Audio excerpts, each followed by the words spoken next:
पूजा भेटिदेले मोदी सरकार हटिला जीएसटी ग्राहक खुश अधिक दाम रे मिलिबो एही सबु जिनिस।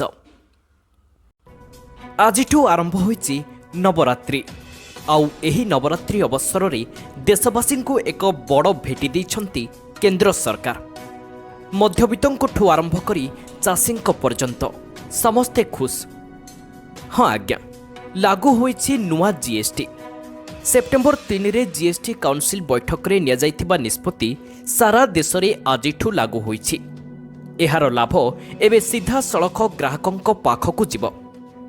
12% और 28% टैक्स स्लैब संपूर्ण उच्छेद करा जाइथिबा बेले एणिकी केवल 5% और 18% जीएसटी रहिछि। अधिकांश सामग्रीर दर रे व्यापक ह्रास घटिछि। तेबे कौन सस्ता कौन महंगा आसंतु जानिबा। TV, air conditioner, bike, petrol, LPG और CNG car, auto parts, monitor और प्रोजेक्टर एवं सीमेंट एही सबु को सस्ता करिसंती केंद्र सरकार। जीएसटी 28% रु 18 को ह्रास करा जाइछि।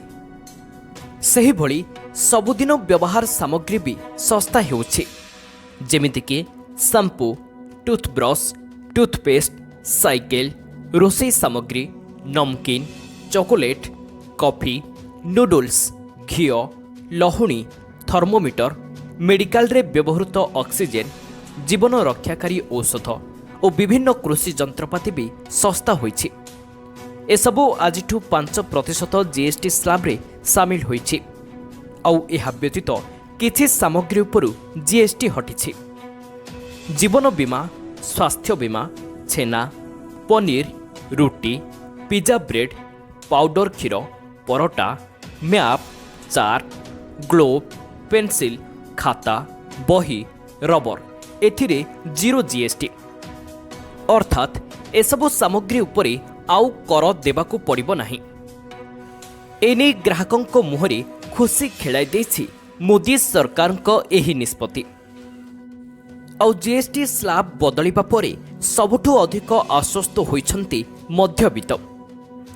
किंतु आजिठारु किछि विलासपूर्ण एवं क्षतिकारक जिनिस उपरे जीएसटी वृद्धि करा जाइछि। अर्थात एहा महंगा होइजिबो। सही जिनिस गुड़िक हेउछि पान मसला, सिगारेट, गुटखा, तमाखु द्रव्य, जर्दा, कोल्ड ड्रिंक्स इत्यादि।